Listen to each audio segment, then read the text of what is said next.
نام کتاب قورباغه‌ات را گورت بده. نویسنده برایان تریسی. مترجم زهرا ناظری.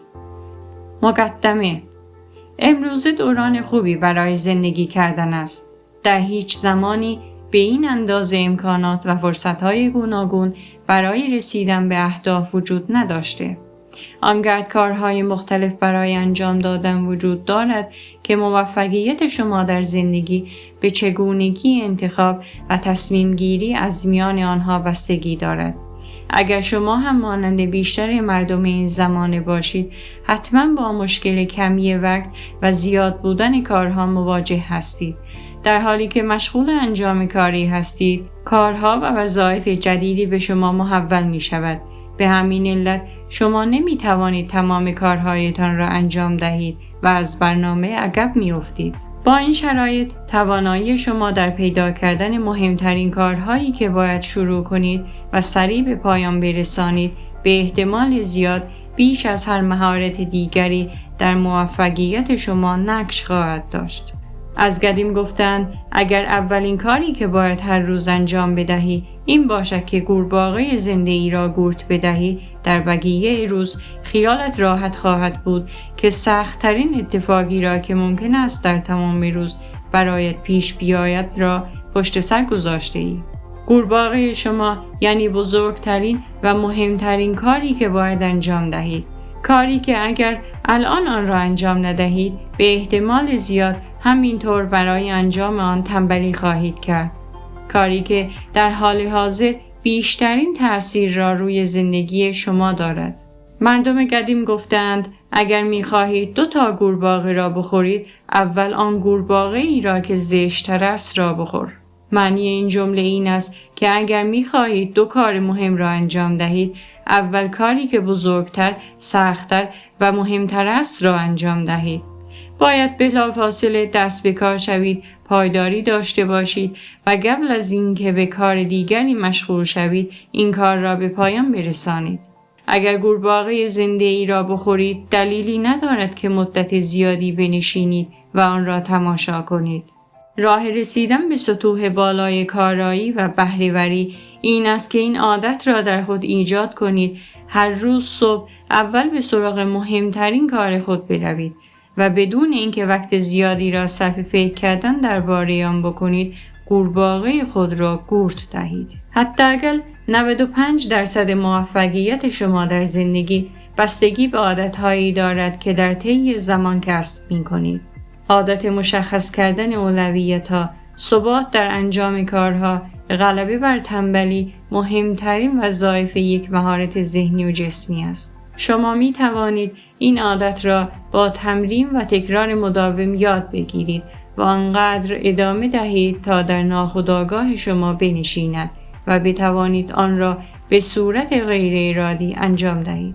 شما از نظر ذهنی و عاطفی جوری برنامه‌ریزی شده اید که موفقیت در انجام کارها به شما احساس خوب و مثبتی می‌دهد و در شما احساس پیروزی ایجاد می‌کند. هر زمان که می توانید کاری را انجام دهید، احساس اعتماد به نفس می کنید و خوشحال می شوید و هرچقدر این کار مهمتر باشد، در دنیای پیرامونتان و در وجود خود شادی و اعتماد به نفس بیشتری را احساس می کنید. یکی از راه‌های رسیدن به موفقیت و یک زندگی عالی این است که عادت شروع کردن کارهای مهم و تمام کردن آنها را در خود ایجاد کنید.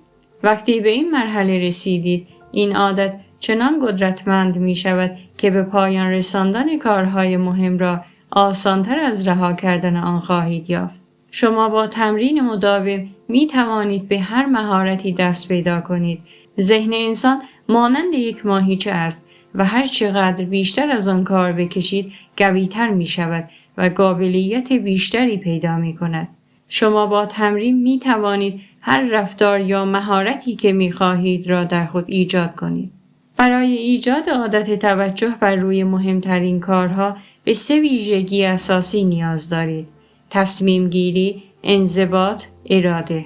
اول باید تصمیم بگیرید که عادت به انجام رساندن کارها را در خود ایجاد کنید. دوم، باید در کارهایتان نظم ایجاد کنید تا اصول لازم برای ایجاد این عادت را آنقدر تمرین کنید تا مسلح شوید و در آخر باید هر کاری که بر اساس این اصول انجام می دهید را با استفاده از نیروی اراده تقویت کنید تا که این عادت ثبات پیدا کند و در ناخودآگاه شما بنشیند. روش ویژه‌ای که به شما کمک می کند روند پیشرفتتان را سریع‌تر کنید این است که باید مدام به فواید اهل عمل بودن، سریع کار کردن و تمرکز داشتن فکر کنید و خودتان را همان فردی تصور کنید که کارهای مهم را به سرعت و به خوبی انجام می دهد. خود را به صورت فردی که می خواهید در آینده باشید تصور کنید. این تصویر تأثیر زیادی بر روی رفتار شما خواهد داشت و نحوه عملکرد شما در دنیای بیرون را تعیین می کند. جیم کتکارد که یک سخنران حرفه‌ای است می گوید شما تبدیل به همان شخصی می شوید که با آن فکر می کنید.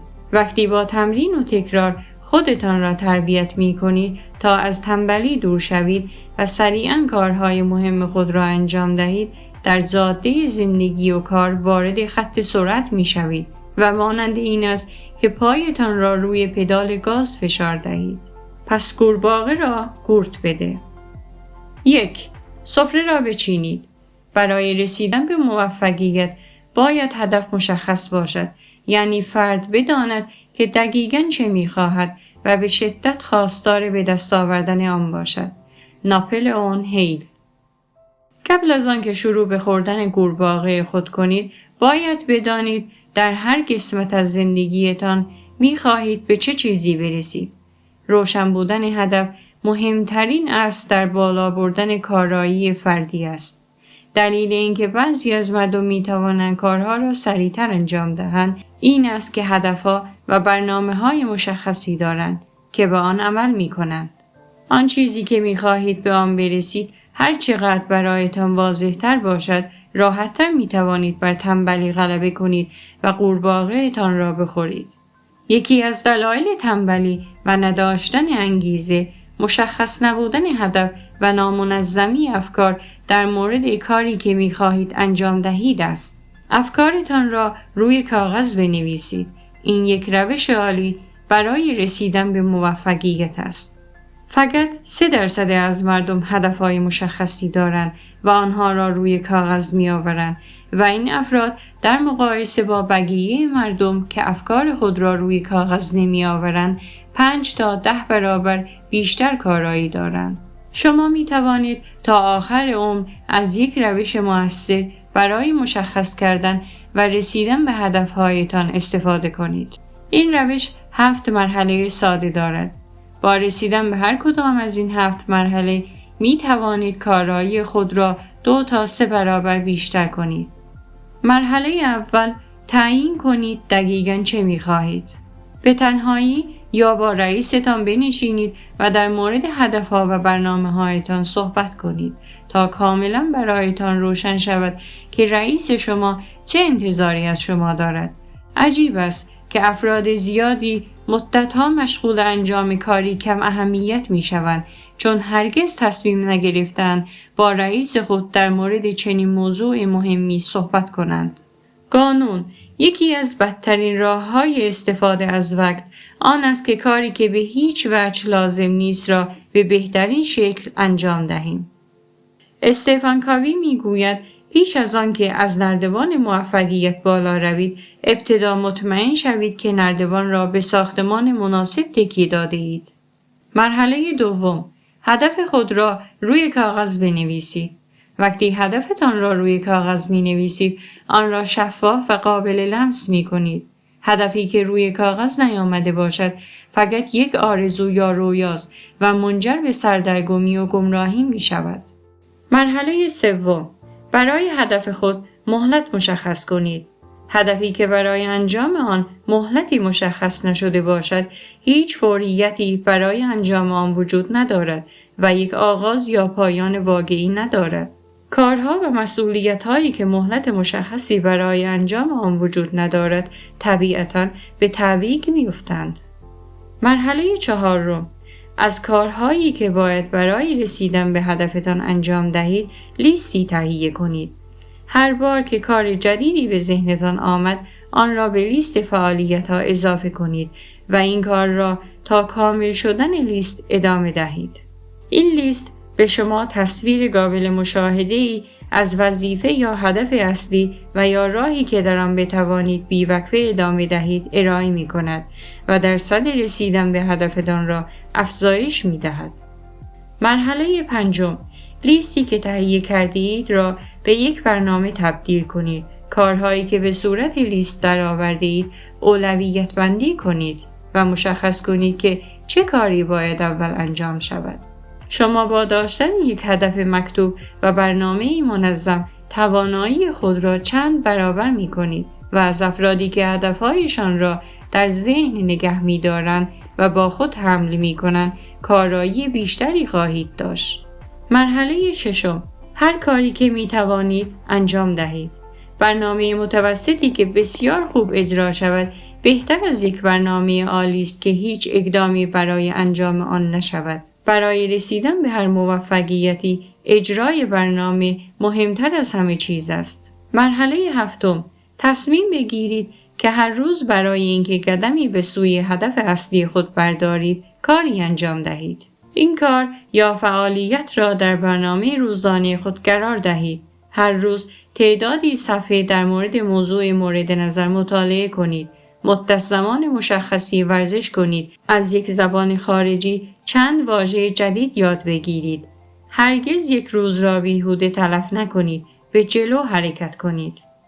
داشتن هدفهای مکتوب تأثیر بسیار زیادی روی قدرت تفکر شما دارد. به شما انگیزه می دهد و باعث می شود بر تنبلی خود پیروز شوید. هرچه هدفهایتان بزرگتر و روشن‌تر باشد برای رسیدن به آنها مشتاق‌تر می شوید. هرچه به هدفهایتان بیشتر فکر کنید اشتیاق درونیتان برای رسیدن به آنها بیشتر می شود. هر روز به هدفهایتان فکر کنید. هر روز صبح فعالیتتان را با مهمترین کار آغاز کنید. این کار می تواند شما را به مهمترین هدفی که در حال حاضر دارید برساند. هر روز صبح فعالیتتان را با مهمترین کار آغاز کنید. این کار می تواند شما را به مهمترین هدفی که در حال حاضر دارید برساند. قورباغه را قورت بده. همین حالا یک کاغذ بردارید و فهرست 10 هدفی که می خواهید در سال آینده به آنها برسید را بنویسید. آنها را به شکلی بنویسید که انگار یک سال گذشته است و به همه آنها رسیده اید. در نوشتن هدفهایتان از زمان حال و ضمیر اول شخص استفاده کنید. هدفها باید با قاطعیت بیان شود. با این کار سریعاً ذهن شما آنها را تایید می کند. برای مثال می نویسید من میلیون ها تومان درآمد دارم یا وزن من 65 کیلوگرم است. حالا 10 هدفی که نوشته اید را مرور کنید و از بین آنها هدفی را انتخاب کنید که رسیدن به آن بیشترین تأثیر را روی زندگی شما دارد. حالا آن هدف را روی کاغذ بنویسید و برای رسیدن به آن مهلتی را مشخص کنید. برنامه ریزی کنید و طبق برنامه عمل کنید. همین تمرینات به تنهایی می تواند زندگی شما را دگرگون کند. 2. از قبل برای هر روز خود برنامه ریزی کنید. برنامه ریزی آوردن آینده به زمان حال است تا بتوانید همین حالا کاری برای آن انجام دهید. آلن لاکین. احتمالاً این سوال قدیمی را شنیده اید. چطور یک فیل را می‌خورند؟ و البته جواب هم این است: لقمه لقمه. شما چطور بزرگترین قورباغه خود را می‌خورید؟ اول باید آن را به فعالیت‌های مشخصی که باید مرحله به مرحله انجام شود تقسیم کنید و بعد با اولینشان آغاز کنید. ذهن شما یعنی توانایی شما برای تفکر، برنامه ریزی و تصمیم گیری مهمترین وسیله ای است که برای افزایش بهره‌وری در اختیار دارید. توانایی شما در تعیین هدف، برنامه ریزی و انجام کار، روند زندگی شما را مشخص می کند. هرچه برنامه شما بهتر باشد، راحت‌تر می توانید بر تنبلی پیروز شوید. کار را آغاز کنید. قورباغه خود را گورت دهید و به پیشرفت خود ادامه دهید. یکی از اصلی ترین هدفهای شما در کار باید این باشد که از نیروهای جسمی، عاطفی و ذهنی که به کار میگیرید بیشترین بازده ممکن را به دست آورید. شما در مقابل هر دقیقه وقتی که برای برنامه‌ریزی صرف می‌کنید، معادل 10 دقیقه وقت در حین انجام کار صرفه‌جویی می‌کنید. وقتی بفهمید که برنامه‌ریزی تا چه مقدار می‌تواند در بالا بردن کارایی و عملکرد شما مؤثر باشد، تعجب می‌کنید که چرا فقط تعداد کمی از مردم برای کارهایشان برنامه‌ریزی می‌کنند. برنامه‌ریزی کار بسیار ساده‌ای است و فقط یک صفحه کاغذ و یک خودکار لازم دارد. کارهایتان را بر اساس لیست تهیه شده انجام دهید. هنگامی که کار جدیدی به شما محول می شود، قبل از آن که شروع به کار کنید، آن را به لیست اضافه کنید. از همان اولین روزی که کارهایتان را طبق لیست شروع می کنید، بازدهی شما 25% یا بیشتر افزایش پیدا می کند. لیست کارهای روز بعد را شب قبل از آن و پس از آن و پس از تمام شدن کار روزانه تهیه کنید. اول کارهایی که هنوز تمام نکرده اید و بعد کارهایی که باید روز بعد انجام دهید را وارد لیست کنید. هنگامی که لیست کارهایتان را شب قبل آماده می کنید، ذهن ناخودآگاهتان تمام شب روی آن لیست کار می کند و در بیشتر مواقع زمانی که از خواب بیدار می شوید، ایده هایی دارید که با استفاده از آن می توانید کارهایتان را بهتر و سریعتر از آنچه فکر می کردید انجام دهید. شما برای هدفهای مختلف خود نیاز به لیست های متفاوت دارید. در ابتدا به یک لیست اصلی نیاز دارید که در آن همه کارهایی که فکر می کنید در آینده دور یا نزدیک باید انجام دهید را یادداشت می کنید. این لیست برای آن است که هر ایده یا مسئولیت جدیدی که پیدا می کنید در آن وارد کنید. دوم، به یک لیست ماهانه احتیاج دارید که در آن در پایان هر ماه برای ماه آینده تهیه می کنید و در این لیست بعضی از مواردی که در لیست اصلی نوشته اید را وارد می کنید. در این مرحله باید یک لیست هفتگی داشته باشید که در آن قبل از شروع هفته تمام کارهای آن هفته را برنامه ریزی کنید. این لیست همانطور که در طول هفته مشغول انجام امور جاری هستید تکمیل می شود. این شیوه بسیار سودمند است و بسیاری از مردم به من گفتند که این عادت که حدود 2 ساعت در پایان هفته وقتشان را می گیرد، بهره‌وری آنها را به طور چشمگیری بالا می برد. در مرحله آخر باید کارها و وظایف روزانه را مشخص کنید و آنها را از لیست ماهانه و هفتگی به لیست روزانه خود انتقال دهید. این موارد فعالیت‌های مشخصی هستند که باید در روز آینده به آن بپردازید. در طی روز فعالیت‌هایی که به پایان می‌رسانید را در لیست روزانه تیک بزنید. با این کار می توانید پیشرفت کارتان را ببینید و انگیزه و انرژیتان را بالا ببرید. وقتی پروژه ای را باید انجام دهید، اول لیستی از تمام کارهایی که برای به پایان رساندن آن از ابتدا تا انتها باید انجام دهید را تهیه کنید. فعالیت‌های پروژه را اولویت بندی کنید و طبق آنها عمل کنید.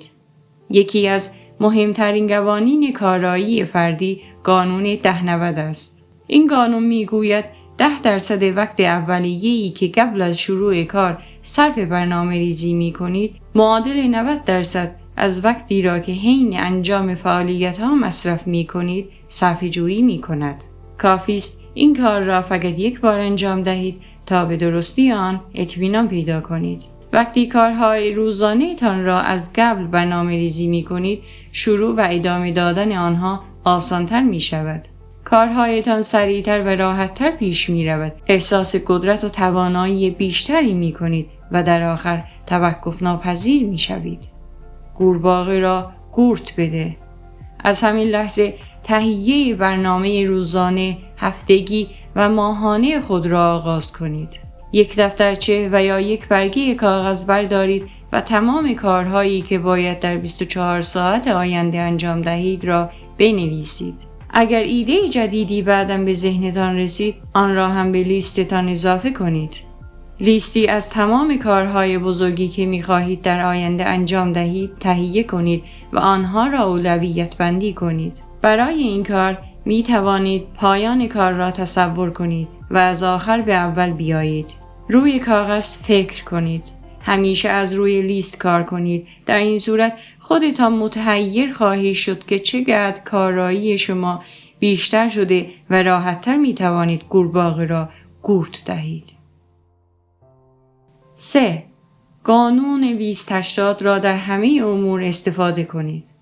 ما همیشه وقت کافی داریم، به شرط آنکه هم بخواهیم هم درست از آن استفاده کنیم. قانون 20-80 یکی از مفیدترین قوانین در زمینه مدیریت زمان و زندگی است. نام دیگر این قانون اصل پارتو است که به خاطر بنیانگذار آن ویلفردو پارتو اقتصاددان ایتالیایی نامگذاری شده است. او برای اولین بار در سال 1895 این موضوع را در نوشته‌های خود مطرح کرد. پارتو متوجه شد که مردم در جامعه به 2 دسته تقسیم می شود. گروه اول که با آنها اقلیت بسیار مهم می گویند جزو 20% افرادی هستند که از نظر اقتصادی و اثر بخشی در سطح بالایی قرار دارند و گروه دوم که با آنها اکثریت کم اهمیت می گویند 80% را تشکیل می دهند که در سطح پایین جامعه قرار دارند.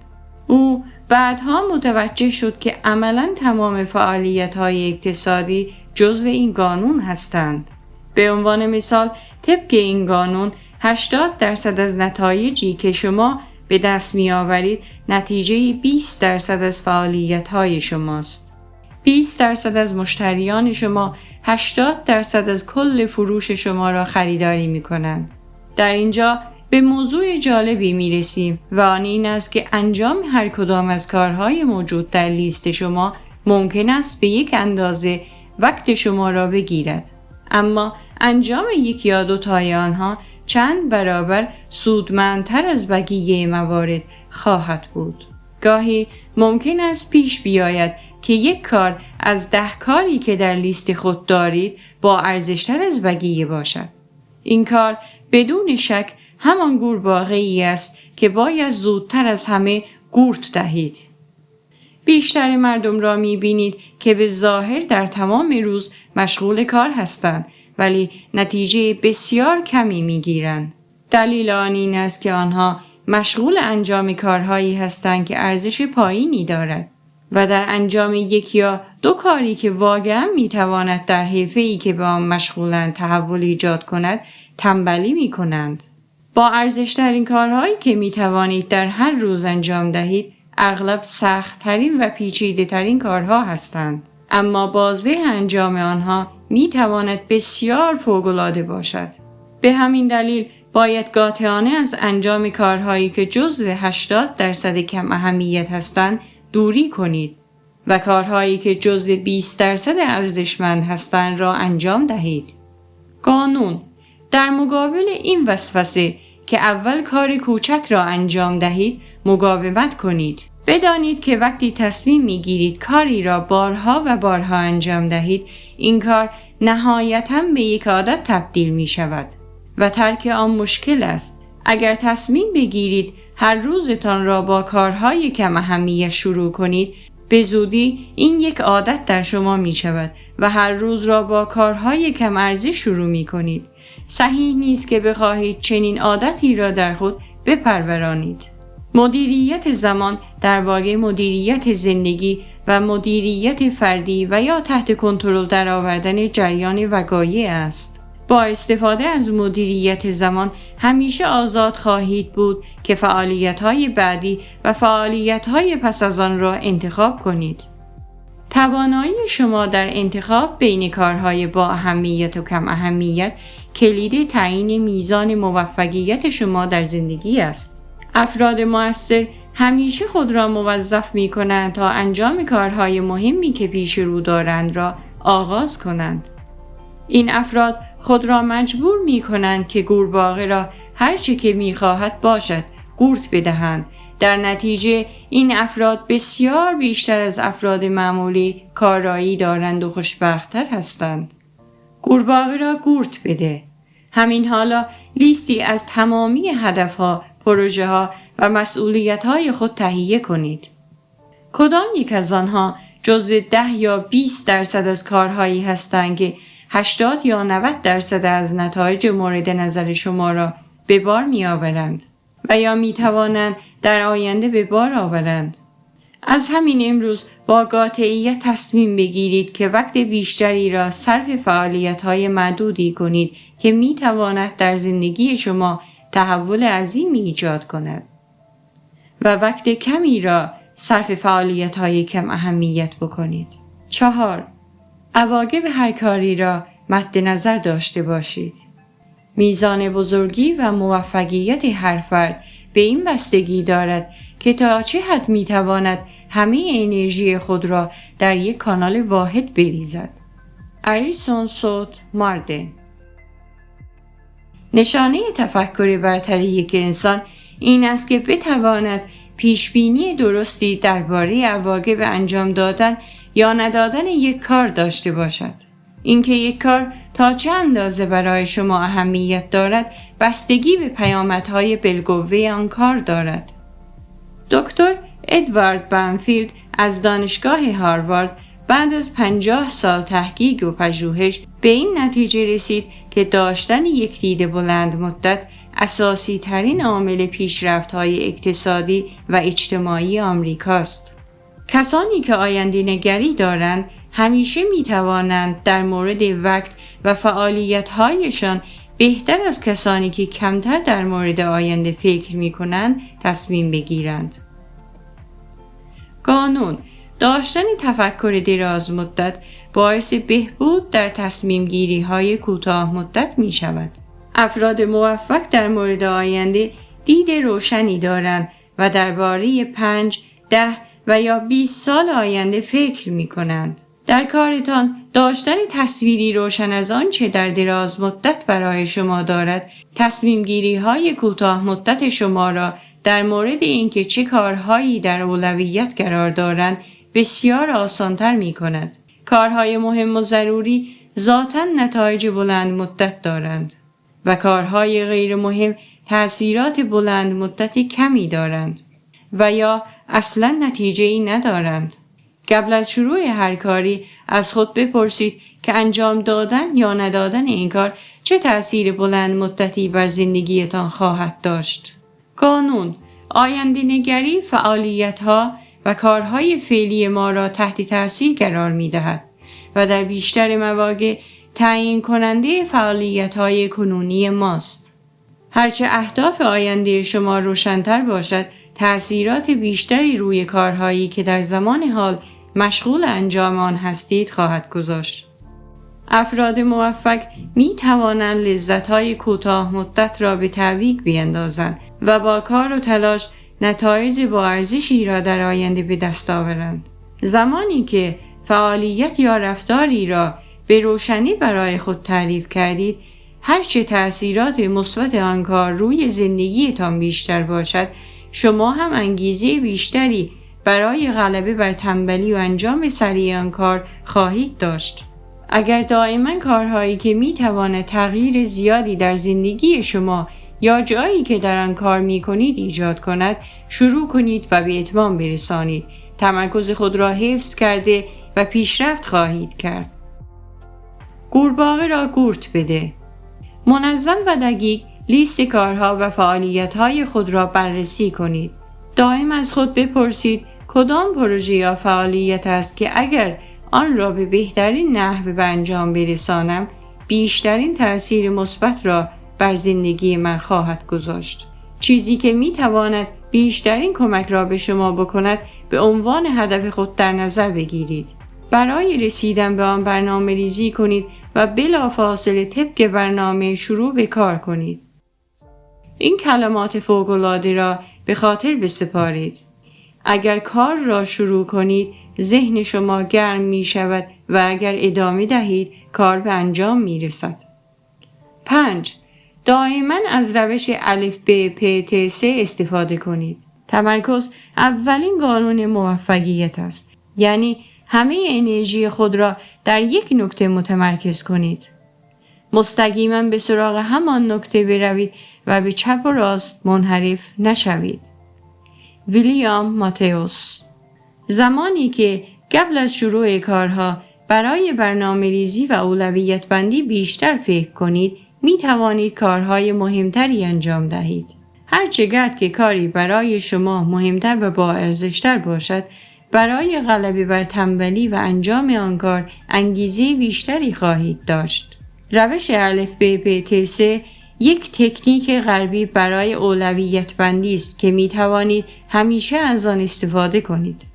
این تکنیک بسیار ساده ولی مؤثر است که می تواند شما را به یکی از کارآمدترین افراد در زمینه کاریتان تبدیل کند. کارایی این تکنیک در سادگی آن پنهان است. روش آن به این ترتیب است: برای شروع باید لیستی از تمام کارهایی که در روز آینده می خواهید انجام دهید را روی کاغذ بنویسید. حال قبل از اینکه شروع به کار کنید، باید کنار هر یک از موارد فهرست خود یکی از حروف الف ب پ ت س را بنویسید. حرف الف برای کارهای با اهمیت است، کاری که باید حتما انجام دهید وگرنه با عواقبی جدی مواجه خواهید شد. کارهایی مانند ملاقات با یک مشتری خیلی مهم یا تمام کردن گزارشی که رئیستان به شدت به آن نیاز دارد. این موارد قورباغه‌های زندگی شما هستند. اگر بیشتر از یک مورد از نوع الف دارید، آنها را با گذاشتن علامت الف 1، الف 2 و الف 3 نشان دهید و اولویت بندی کنید. موارد نوع ب کارهایی هستند که باید انجام داد، اما عواقب آن زیاد شدید نیست. این موارد بچه قورباغه‌های زندگی شما هستند. به این معنی است که اگر این کار را انجام ندهید، ناراحتی و مشکل ایجاد می شود. اما تأثیر آن به هیچ وجه به شدت تأثیر موارد الف نیست. چک کردن ایمیلتان یا جواب دادن به یک نامه کم اهمیت می تواند جزو موارد ب باشد. شما زمانی که هنوز یکی از موارد الف را انجام ندادید، هرگز نباید به موارد ب بپردازید. موارد پ کارهایی هستند که انجام دادنشان خوب است، اما انجام ندادنشان هم عواقبی در پی ندارد، مانند تلفن زدن به یک دوست، نهار خوردن با یک همکار یا انجام دادن یک کار شخصی در ساعات کاری. این چنین موارد تأثیری روی زندگی شغلی شما ندارد. موارد ت کارهایی هستند که می توانید به شخص دیگری بسپارید. شما باید هر کاری که شخص دیگری می تواند انجام دهد به او محول کنید تا وقت بیشتری برای انجام دادن موارد الف که فقط باید خودتان انجام دهید را داشته باشید. موارد 3 کارهایی هستند که می توانید آنها را کلاً حذف کنید بدون اینکه تغییری ایجاد شود. این موارد می توانند کارهایی باشند که زمانی برای شما مهم بودند اما دیگر به شما مربوط نمی شوند. حالا که روش الف ب پ ت س را در فهرست خود پیاده کردید، آماده خواهید بود تا کارهای مهم را سریعتر انجام دهید. شما باید بلافاصله انجام موارد الف 1 را شروع کنید و تا زمانی که به پایان نرسیده به آن کار ادامه دهید. وقتی عادتی را در خود بپرورانید که روی کار الف 1 یعنی مهمترین کار خود متمرکز شوید و قورباغه خود را قورت بدهید، در آن صورت خواهید دید که می توانید بیشتر از 2 یا 3 نفر اطرافتان کارایی داشته باشید. قورباغه را قورت بده.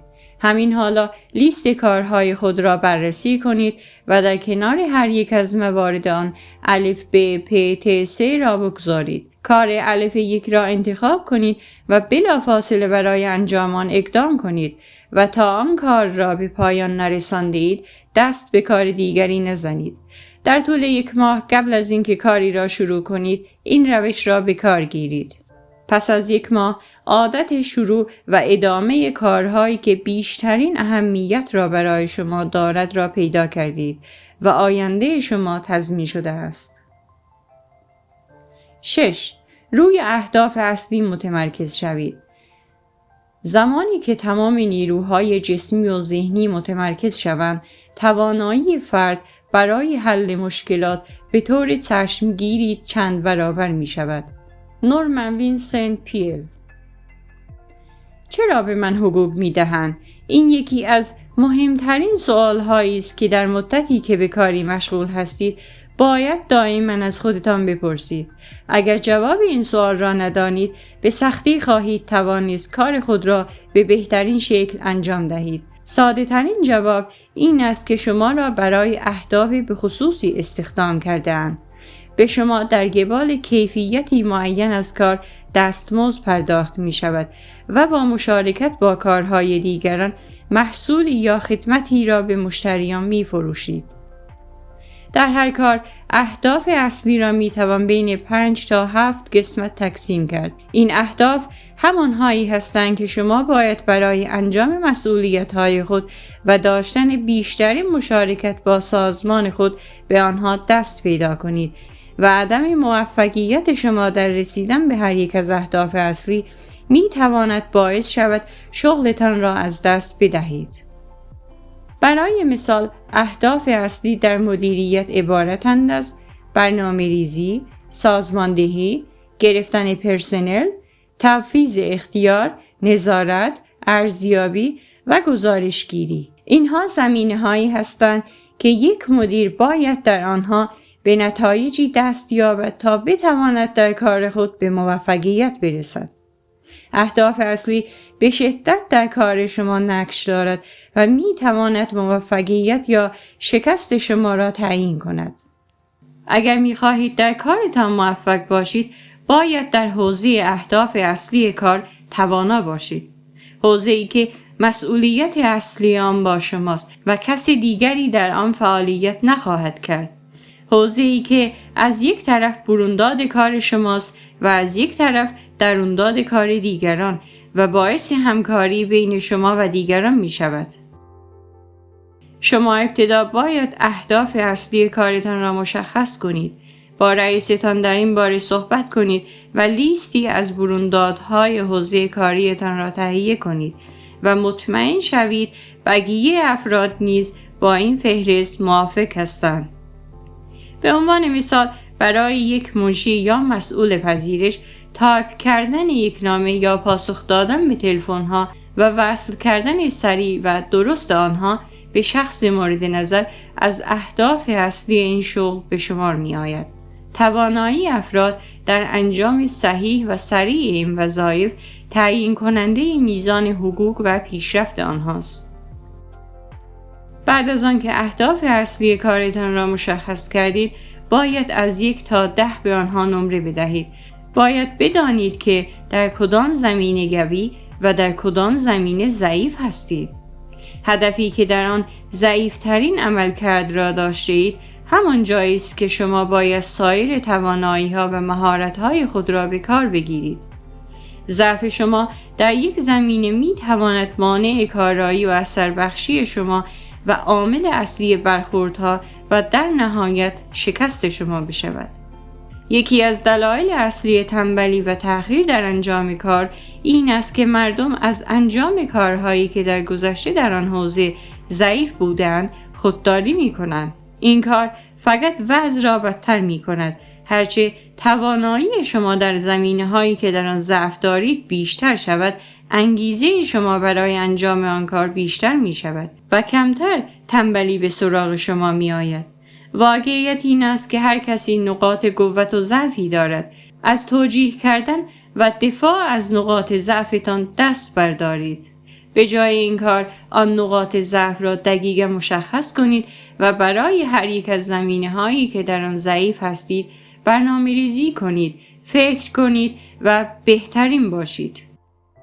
چیزی که باعث خوشحالی می شود این است که تمام مهارت‌های کاری را می توان یاد گرفت. وقتی فردی در یکی از مهارت‌های اصلی عملکرد خوبی دارد، به این معنی است که شما هم می توانید در آن زمینه عالی باشید. یکی از بهترین راه‌ها برای از بین بردن تنبلی و انجام سریع کارها این است که در حوزه‌های اصلی کارتان عملکرد عالی داشته باشید. این مهمترین کاری است که در زندگی حرفه‌ای خود می توانید انجام دهید. قورباغه را قورت بده. اهداف اصلی کارتان را تعیین کنید. هدفهایی که رسیدن به آنها نشان می‌دهد کارتان را به بهترین شکل انجام داده اید را مشخص کنید و آنها را روی کاغذ بنویسید. سپس به هر کدام از آنها با توجه به نحوه عملکرد خود در آن زمینه از 1 تا 10 نمره بدهید و بعد توانایی که اگر به خوبی از پس آن برآیید بیشترین اثر را روی کارتان دارد را مشخص کنید. لیست اهداف اصلی را به رئیس خود نشان دهید و نظر او را بخواهید. شما فقط زمانی می توانید در کارتان عملکرد بهتری داشته باشید که از نظرات سازنده دیگران استفاده کنید. در مورد فهرست خود با کارکنان، همکاران و همسر خود مشورت کنید. از این به بعد اهداف اصلی کارتان را مرتباً بررسی کنید و هرگز از بهبود کار دست بر ندارید. همین تصمیم به تنهایی می تواند زندگیتان را عوض کند. 7. به قانون تشخیص ضرورت عمل کنید. در حقیقت تمرکز به معنای توانایی دقت و توجه ذهن روی یک موضوع خاص است. قانون تشخیص ضرورت می گوید هیچ وقت برای انجام همه کارها وقت کافی وجود ندارد، ولی همیشه برای انجام مهمترین کارها وقت کافی هست. به بیان دیگر، شما نمی توانید تمام قورباغه‌ها و بچه قورباغه‌های داخل برکه را بخورید، اما همیشه می توانید بزرگترین و زشتترین قورباغه را بخورید و این حداقل کار در حال حاضر است و کفایت می کند. قانون: هرگز زمان کافی برای انجام تمام کارهای لازم وجود ندارد. بسیاری از مردم میگویند وقتی مجبور هستند کاری را تا زمان معینی به پایان برسانند، همیشه کارایی بیشتری پیدا می‌کنند و تحقیقات نشان می‌دهد این روش به ندرت کارساز است. کسانی که به دلیل تنبلی و تأخیر در انجام کار برای اتمام کارهایشان مهلت تعیین می‌کنند، در بیشتر مواقع دچار استرس می‌شوند و احتمال خطا و اشتباه بالا می‌رود و مجبور به دوباره کاری می‌شوند. در بیشتر موارد زمانی که افراد سعی می‌کنند کاری را در مهلت معینی انجام دهند، باعث می‌شود کارشان را خوب انجام ندهند و هنگامی که سعی می‌کنند کاری را در دقایق آخر به اتمام برسانند، به دلیل عجله در کار مجبور به دوباره کاری می‌شوند و در نتیجه کار در مدت زمان طولانی تری به پایان می‌رسد. برای تمرکز روی مهمترین کارهایتان و برای اینکه بتوانید آنها را طبق برنامه انجام دهید، 3 سوال وجود دارد که می توانید دائم از خود بپرسید. سوال اول این است: مهمترین و ارزشمندترین کارهای من کدامند؟ به بیان دیگر، بزرگترین قورباغه‌ای که باید بخورید تا بتوانید سریعتر به اهدافتان برسید کدامند؟ این یکی از مهمترین سوال‌هایی است که باید از خود بپرسید. این سوال را ابتدا از خود و بعد از رئیس، همکار یا زیردستتان بپرسید.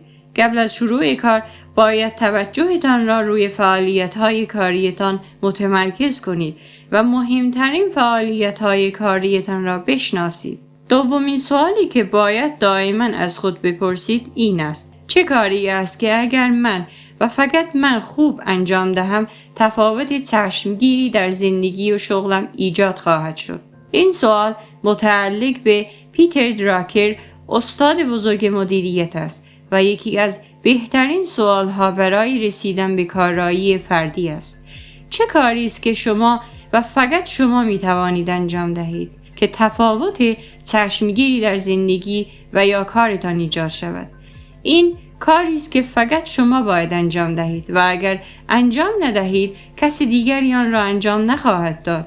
ولی اگر شما آن را خوب انجام دهید تحول اساسی در زندگی و کارتان ایجاد می شود. این چه کاری است؟ چه گورباغه‌ای است که شما باید آن را بخورید؟ هر روز از خود این سوالات را بپرسید و پاسخ شفاف به آن بدهید. وظیفه شما این است که جواب این پرسش را پیدا کنید و قبل از هر کار دیگری به آن بپردازید. وظیفه شما این است که جواب این پرسش را پیدا کنید و قبل از هر کار دیگری به آن بپردازید. سومین سوالی که می توانید از خود بپرسید این است: در حال حاضر بهترین استفاده هایی که می توانم از وقتم بکنم چیست؟ این سوال کلید مدیریت زمان، غلبه بر تنبلی و تبدیل شدن به فردی فعال و سازنده است. ابتدا کارهای مهم را انجام دهید و کارهایی که در اولویت نیستند را اصلا انجام ندهید. همانطور که گوته میگوید کارهایی که از همه مهمتر هستند نباید قربانی کارهای غیر ضروری شوند. هرچه پاسخ شما به این سوال دقیق‌تر باشد، راحت‌تر می‌توانید کارهایتان را اولویت بندی کنید و بر تنبلی پیروز شوید. قورباغه را قورت بده. قوی‌ترین ابزار ذهنی شما برای رسیدن به موفقیت توانایی شما در اولویت بندی کارهایتان است. هر روز دقایقی را در جایی که کسی مزاحمتان نشود بنشینید و بدون استرس به کارهایی که باید انجام دهید فکر کنید. تقریباً هر بار که در تنهایی به ایده های جالبی می رسید و آنها را به کار می گیرید، به میزان زیادی در کار خود صرفه‌جویی خواهید داد. با این کار اغلب پیشرفت ها و موفقیت هایی را تجربه خواهید کرد که مسیر زندگی و شغلی شما را به کلی دگرگون می کند. 8. مقدمات هر کار را قبل از شروع آن فراهم کنید. میزان کارایی شما هرچه باشد، توانایی‌های بالقوه شما بیشتر از آن است که تاکنون به فعل درآمده است. جیمز تی مکی. یکی از بهترین روش‌های انجام سریع کارها و غلبه بر تنبلی این است که قبل از شروع کار تمام چیزهایی که برای انجام کارتان نیاز دارید را آماده کنید. این کار درست مانند آماده کردن مواد مورد نیاز برای تهیه یک غذاست. برای شروع میز کارتان را تمیز کنید و فقط یک کار مقابلتان بگذارید و اگر لازم بود بقیه چیزها را بر روی میز پشت سرتان بگذارید. تمام اطلاعات، گزارش‌ها، جزئیات، مقالات و هر چیزی که برای انجام و اتمام آن کار نیاز دارید را مقابلتان بگذارید، به صورتی که برای دسترسی به آنها نیازی به بلند شدن و گشتن در اطرافتان نداشته باشید. محل کار خود را طوری آماده کنید که برای کاری طولانی جای راحت و جذابی باشد.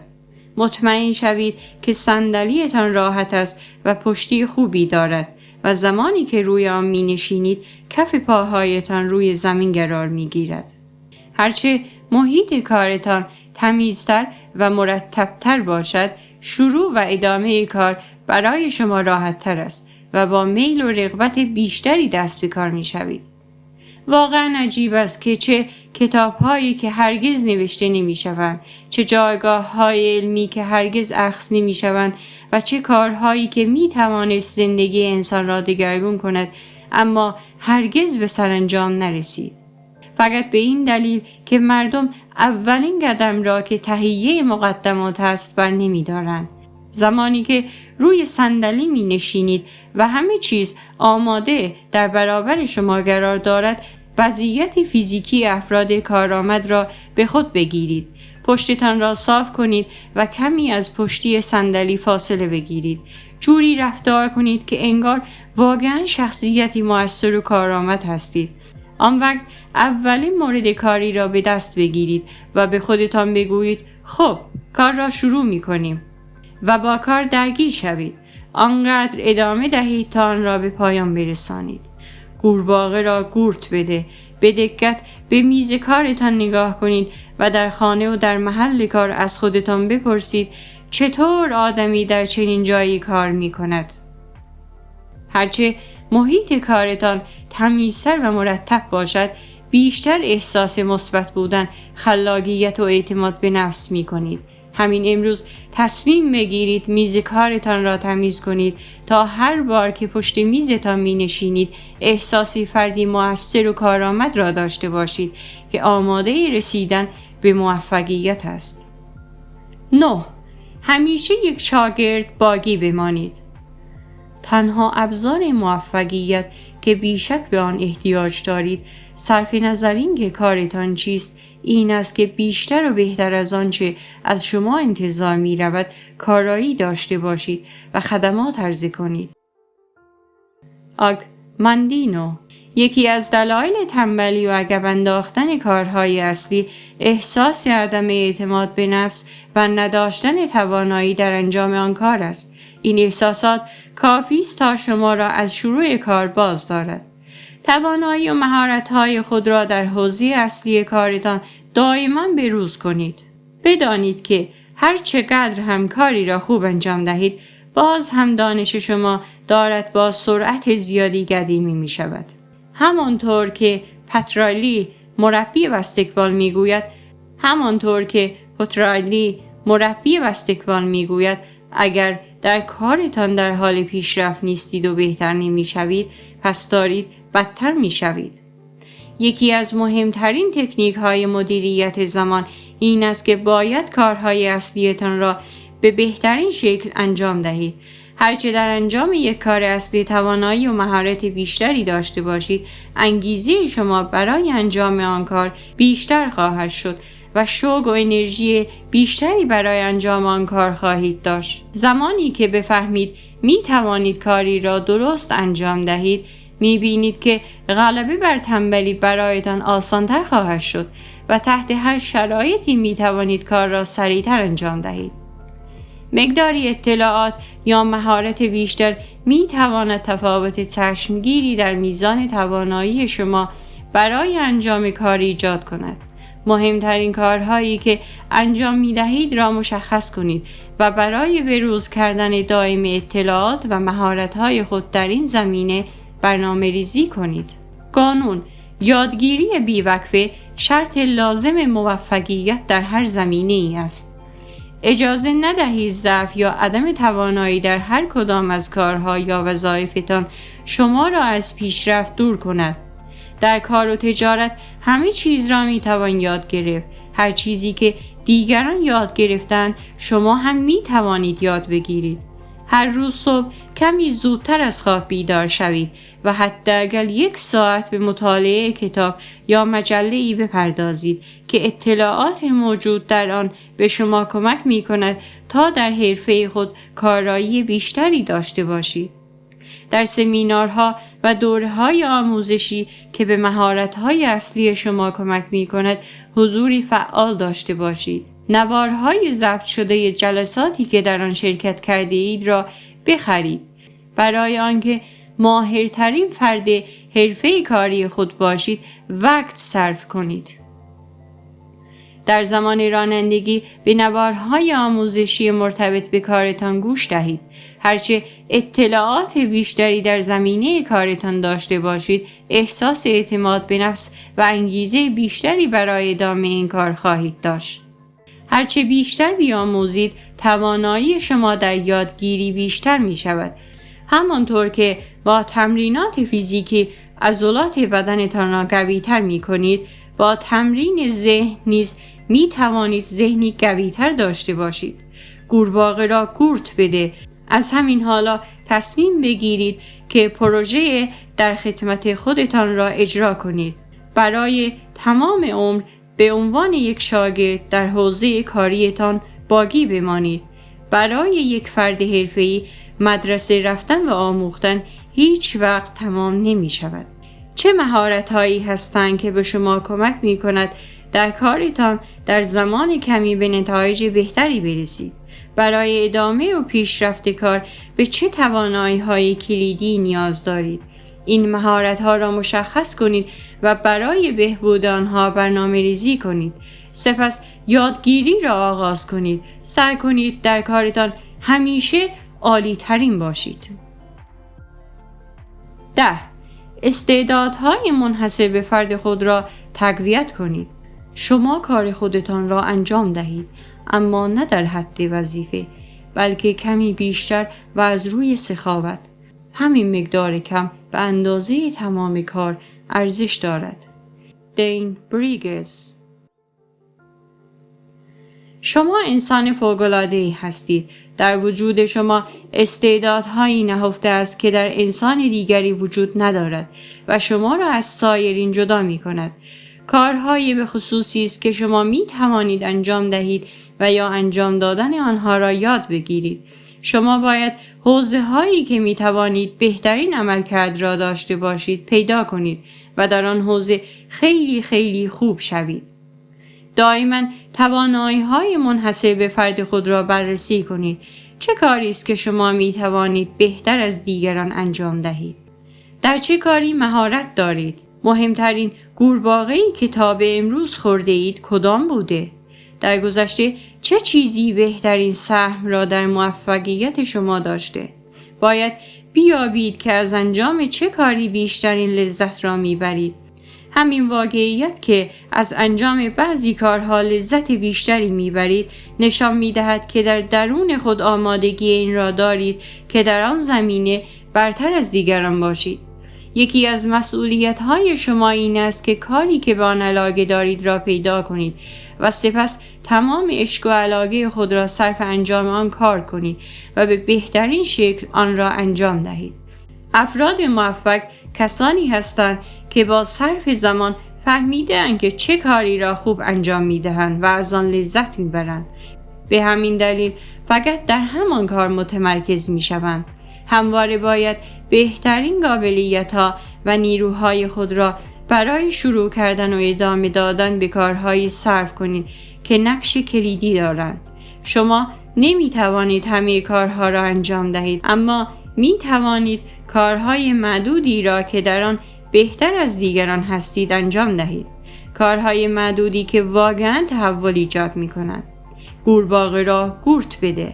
دائما این سوالات را از خود بپرسید: من در چه کاری واقعاً بهتر از دیگران هستم؟ از کدام قسمت از کارهای روزانه‌ام بیشتر لذت میبرم؟ در گذشته مهمترین عامل موفقیت من چه بوده است؟ اگر بتوانم حرفه‌ای داشته باشم، آن حرفه چیست؟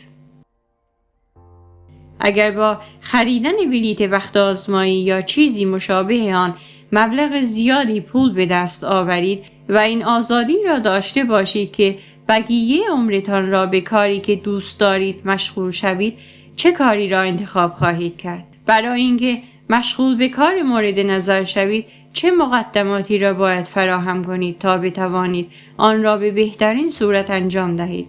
پاسخ این سوال هر چه هست از امروز شروع کنید.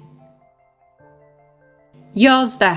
محدودیت‌های اساسی خود را تعیین کنید. تمام ذهن خود را روی کاری که دارید انجام می دهید متمرکز کنید. پرتاب‌های خورشید تا تمرکز نشوند نمی سوزانند. الکساندر گراهام بل. هر کاری که شما بخواهید انجام دهید، عوامل محدود کننده ای در آن کار وجود دارد که تعیین کننده سرعت رسیدن به هدف یا به پایان رساندن آن کار است. در کاری که شما انجام می دهید، این عامل تعیین کننده کدام است؟ ذهن خود را روی آن متمرکز کنید. این می تواند بهترین روش استفاده از وقت و استعدادهایتان باشد. این عوامل محدود کننده شاید فردی باشد که شما در کار به کمک او احتیاج دارید، یا امکانات مالی که در کار به آن نیاز دارید، یا ممکن است هر چیز دیگری باشد. تنها وظیفه شما این است که آن عوامل را پیدا کنید. شناسایی دقیق این عوامل محدود کننده در هر مرحله از انجام کار و تمرکز برای از بین بردن این عوامل می تواند بیشتر از هر کار دیگری باعث پیشرفتتان شود. این عوامل محدود کننده ممکن است عوامل کوچکی باشند که به راحتی دیده نشوند. گاهی لازم است برای مشخص کردن آنها تمام مراحل انجام کار را لیست کنید و به دقت مرحله به مرحله بررسی کنید و سپس دقیقاً عامل بازدارنده پیشرفت خود را مشخص کنید.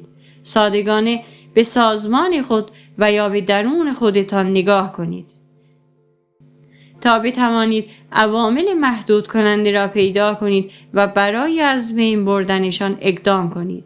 زمانی که عامل بازدارنده را شناسایی کردید و با موفقیت آن را از میان برداشتید، در پس آن مانع یا عامل بازدارنده دیگری پیدا می کنید.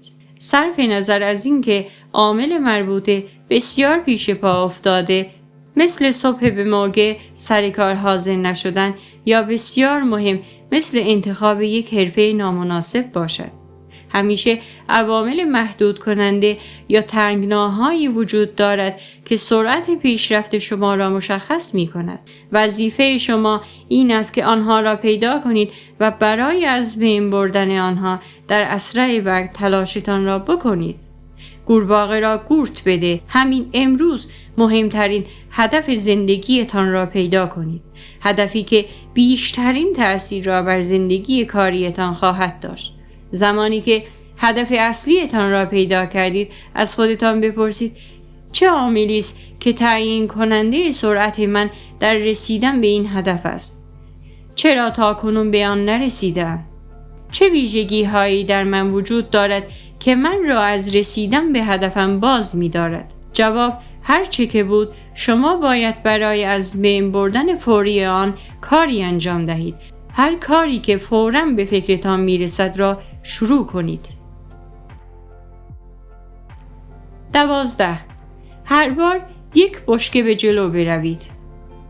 کسانی که توانایی متوسطی دارند هم می توانند کارهای بزرگی انجام دهند اگر هر بار تمام انرژی خود را به طور خستگی ناپذیر روی یک چیز متمرکز کنند.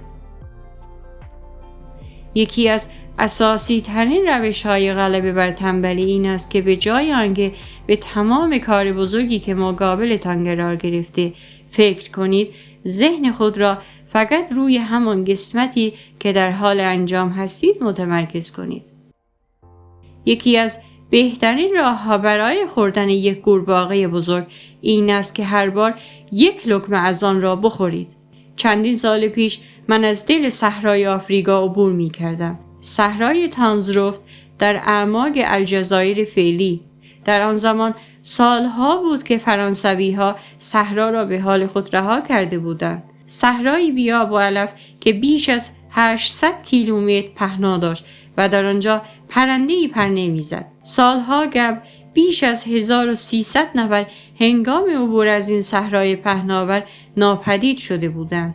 معمولاً شن‌های روان مسیر را پوشانده و مسافران شبها در صحرا گم می‌شدند. برای نشانه‌گذاری مسیر، فرانسوی‌ها از بشکه‌های سیاه رنگ 55 گالنی نفت استفاده کرده بودند و آنها را به فاصله‌های 5 کیلومتری قرار داده بودند، یعنی فاصله‌ای که خمیدگی زمین افق دید را در صحرای بایر محدود می‌کند. به این ترتیب در طول روز در هر کجای مسیر که بودیم می‌توانستیم 2 بشکه را ببینیم. بشکه‌ای که تازه از آن گذشته بودیم و بشکه‌ای که 5 کیلومتر بعد از آن در برابر ما قرار داشت و تنها کاری که باید می‌کردیم این بود که اتومبیل را به طرف بشکه بعدی هدایت می‌کردیم و در نتیجه می‌توانستیم از بزرگترین صحرای جهان عبور کنیم، فقط به این صورت که هر بار یک بشکه جلو برویم. با همین روش می توانید هر کار بزرگ را در زندگی خود انجام دهید. اگر خود را موظف کنید هر بار فقط تا جایی که می توانید ببینید جلو بروید. برای داشتن زندگی شغل عالی باید هر بار یک کار را به دست بگیرید، آن را انجام دهید و سپس به سراغ کار بعدی بروید. برای رسیدن به استقلال مالی باید هر ماه مقداری از پول خود را پس‌انداز کنید و هر سال این رویه را انجام دهید. برای غلبه بر تنبلی و انجام دادن کارهای بزرگ فقط کافی است اولین قدم را به سوی هدفتان بردارید و بعد قدم بعدی را. هر بار یک بشکه به جلو بروید. هر هدفی یا وظیفه‌ای که در زندگی تا به حال برای انجام آن تنبلی کرده اید را انتخاب کنید و سریعاً اولین قدم را برای شروع آن بردارید. بعضی اوقات برای شروع تنها کاری که باید انجام دهید این است که بنشینید و فهرستی از تمام مراحلی که برای انجام یا رسیدن به هدف باید طی کنید تهیه کنید. و فهرستی از تمام مراحلی که برای انجام یا رسیدن به هدف باید طی کنید تهیه کنید. سپس کار را شروع کنید. هر بار یکی از مراحل را انجام دهید، بعد مرحله بعدی و به همین ترتیب تا آخر. در پایان از نتیجه به دست آمده شگفت زده خواهید شد. 13. خودتان را تحت فشار بگذارید. اولین شرط برای موفقیت این است که پیوسته و پرتلاش نیروهای جسمی و ذهنی خود را روی یک مسئله متمرکز کنید. توماس ادیسون. دنیا پر شده از آدم‌هایی که منتظرند کسی به آنها انگیزه بدهد و آنها را تبدیل به آدم‌هایی کند که آرزویش را دارند، ولی کسی قرار نیست برای نجات آنها بیاید. این افراد اگر نتوانند مسئولیت زندگی خود را بر عهده بگیرند و خود را تحت فشار قرار دهند، ممکن است هیچ وقت نتوانند کاری انجام دهند و همیشه منتظر بمانند. حدوداً فقط 2% از مردم هستند که می توانند به طور تمام و بدون نظارت کار کنند که با آنها رهبر می گویند. اگر شما هم می خواهید به یک رهبر تبدیل شوید، باید خودتان را تحت فشار قرار دهید و این را به یک عادت تبدیل کنید. نباید منتظر باشید تا شخص دیگری بیاید و این کار را برای شما انجام دهد. خودتان قورباغه هایتان را انتخاب کنید و به ترتیب اهمیت آنها را بخورید. استانداردهایی که شما برای کار و رفتار خود تعیین می کنید باید از آنچه دیگران می توانند برای شما تعیین کنند بالاتر باشد. این را برای خود به صورت یک بازی درآورید که کمی زودتر کار را آغاز کنید، کمی بیشتر کار کنید و کمی دیرتر کار را تعطیل کنید. همیشه افراد موفق برای بالا بردن کارایشان خودشان را تحت فشار قرار می دهند، ولی افراد ناموفق باید نظارت شوند و توسط دیگران تحت فشار قرار گیرند. یکی از بهترین راه‌های پیروزی بر تنبلی کار کردن به شکلی است که انگار فقط یک روز فرصت دارید تا مهمترین کارهای خود را قبل از اینکه شهر را به مدت 1 ماه ترک کنید یا به مسافرت بروید به انجام برسانید. با تحت فشار قرار دادن خود کارهای بیشتری را در مدت زمان کمتر از قبل به پایان خواهید رساند و به یک شخص کارآمد و موفق تبدیل می شوید و احساس خوبی پیدا می کنید. کم کم عادت سریع انجام دادن کارها در شما ایجاد می شود، عادتی که از آن پس در تمام روزهای زندگی به شما خدمت خواهد کرد. قورباغه را قورت بده، زمانی برای انجام هر یک از کارهای خود و همچنین برای انجام هر یک از قسمت‌های آن مشخص کنید. برای خودتان یک سیستم فشار طراحی کنید.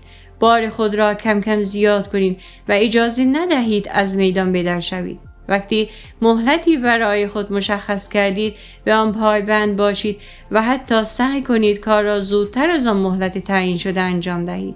در مورد کارها یا پروژه‌های بزرگ قبل از شروع آن همه مراحل را یادداشت کنید. سپس تعیین کنید که برای انجام هر قسمت از کار چقدر زمان نیاز دارید. سپس برنامه زمان بندی شده روزانه و هفتگی خود را تنظیم مجدد کنید تا بتوانید برای زمانی که منحصراً روی این پروژه کار می کنید وقت خالی ایجاد کنید.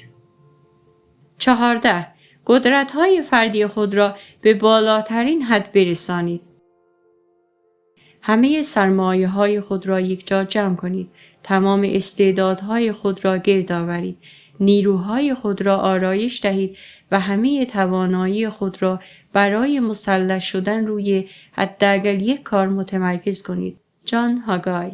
ماده خام بهره‌وری و کارایی فردی در نیروهای جسمی، ذهنی و عاطفی شما نهفته است. یکی از مهمترین لوازم خوشبختی و بهره‌وری فردی حفظ و افزایش مداوم سطح انرژی است. بدن شما مانند ماشینی است که غذا، آب و استراحت را مصرف می کند تا انرژی لازم برای انجام کارهای مهم زندگی را داشته باشد. هنگامی که کاملا استراحت کردید می توانید 2، 3 یا حتی 5 برابر زمانی که خسته هستید کارایی داشته باشید. اصولاً کارایی شما بعد از 8 الی 9 ساعت کار کم می شود. ساعت به خصوصی از شبانه روز برای شما بهترین زمان انجام کار است. شما باید آن زمان را مشخص کنید و مهمترین و سختترین کارهایتان را در آن ساعات انجام دهید. بیشتر افراد صبحها بعد از یک خواب خوب شبانه پر انرژی هستند. بعضی دیگر بعد از ظهرها و تعداد کمی هم شبها یا آخر شبها کارایی بیشتری دارند. هر وقت به شدت احساس خستگی می کنید و کار زیادی هست که باید انجام دهید و زمان کمی دارید، کار را متوقف کنید و به خودتان بگویید من نمی توانم بیشتر از توانم کار کنم. بعضی اوقات بهترین استفاده از وقت این است که زود به سمت خانه بروید و در رخت خواب 10 ساعت متوالی بخوابید. این کار انرژی شما را کاملا برمیگرداند و روز بعد خواهید توانست 2 یا 3 برابر بیشتر کار کنید. از این به بعد در هفته 1 روز کامل کار نکنید. در طول این روز چه پنجشنبه و چه جمعه چیزی نخوانید، حتی نامه، و به فکر کارهای عقب افتاده نباشید. در عوض به تماشای تلویزیون بروید، ورزش کنید و یا هر کاری که می تواند ذهنتان را دوباره شارژ کند. در طول سال برای استراحت و ایجاد شادی مرتباً به تعطیلات بروید. هم تعطیلات در آخر هفته و هم تعطیلات 1 یا 2 هفته می تواند کارایی شما را بالا ببرد. یکی از عاقلانه ترین کارهایی که می توانید در طول هفته انجام دهید این است که ساعت 10 شب تلویزیون را خاموش کنید و به رخت خواب بروید. بعضی اوقات 1 ساعت زودتر خوابیدن می تواند زندگی شما را دگرگون کند. علاوه بر خواب کافی باید مراقب خوراک خود نیز باشید. روز خود را با یک صبحانه شامل پروتئین بالا، چربی پایین و کربوهیدرات پایین شروع کنید. برای نهار سالاد و ماهی یا مرغ بخورید. از دسرها و خوراکی‌های حاوی شکر، نمک و آرد سفید دوری کنید. از خوردن نوشابه، آبنبات و شیرینی بپرهیزید. با داشتن یک تغذیه سبک و سالم، ورزش و استراحت کافی بهتر و آسانتر از قبل می توانید کار کنید. قورباغه را قورت بده. میزان انرژی و عادت خواب و خوراک خود را دقیق بررسی کنید. برای بالا بردن سطح انرژی و تندرستی خود مصمم شوید و به سوالات زیر پاسخ دهید.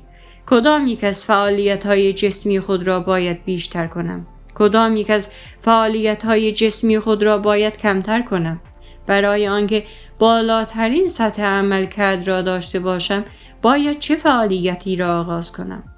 در حال حاضر چه کاری انجام می دهم که سلامتی من را به خطر می اندازد و باید آن کار را متوقف کنم؟ پاسخ آن سوالات هر چی که هست همین امروز شروع کنید. 15. خودتان را به فعالیت تشویق کنید. بیشترین لذت‌ها در شور و شوقی است که انسان را به ماجراجویی و پیروزی‌های بزرگ ترغیب می‌کند. آنتوان دو سنت اگزوپری. برای اینکه بتوانید در بهترین شرایط جسمی و روانی باشید و بیشترین توانایی خود را نشان دهید، باید در میدان بازی کار و زندگی مانند بازیکنی باشید که مربی خودش هم هست. برای اینکه به خود انگیزه بدهید، باید اراده کنید که یک خوشبین به تمام معنا بشوید. باید به تمام حرفها و عکس‌العمل‌های افراد و شرایط پیرامونتان پاسخ مثبت بدهید. شما نباید اجازه دهید که مشکلات و موانع زندگی روزمره روحیه شما را تحت تاثیر قرار دهد و تضعیف کند. اینکه چه مقدار به خودتان احترام می‌گذارید و خودتان را دوست دارید تعیین کننده میزان انگیزه و پشتکار شماست. برای افزایش عزت نفس خود باید دائما با خودتان گفتگوهای مثبت داشته باشید. مثلا دائم به خودتان بگویید من به خودم علاقه دارم، من به خودم علاقه دارم، تا اینکه سرانجام آنچه را میگویید باور کنید و مانند فردی شوید که از توانایی بالایی برخوردار است. زمانی که دیگران حال شما را میپرسند همیشه بگویید عالی هستم. اهمیتی ندارد که احساس واقعی شما در آن لحظه چیست، فقط اراده کنید شاد و با روحیه خوب باقی بمانید.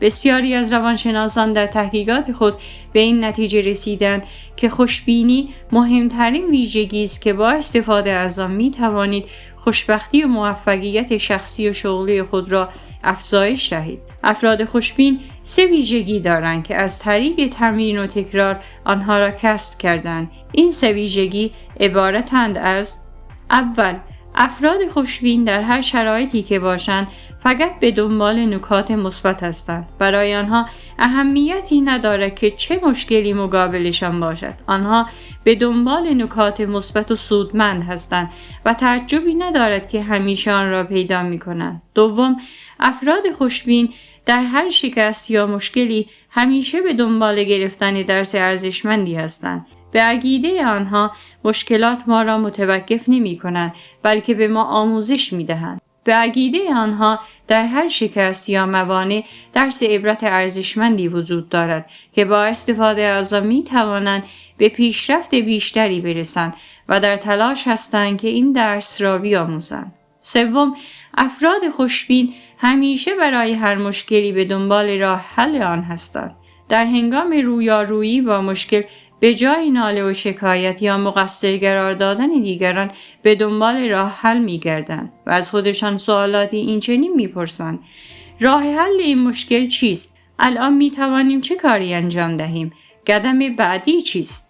افرادی که به خوشبینی عادت کردند دائما به هدفهایشان فکر می‌کنند و در مورد آنها صحبت می‌کنند. اگر دائما هدفهایتان را مجسم کنید و در مورد آنها با خودتان گفتگوی مثبت داشته باشید، می توانید بیشتر بر هدفتان متمرکز شوید و انرژی بیشتری برای انجام کار پیدا می کنید و در آخر هرچه فرد خوشبین تری باشید و حس کنید که انگیزه بیشتری برای انجام کار دارید، مشتاق‌تر خواهید بود که کار را آغاز کنید و نیز به ادامه کار علاقه بیشتری خواهید داشت.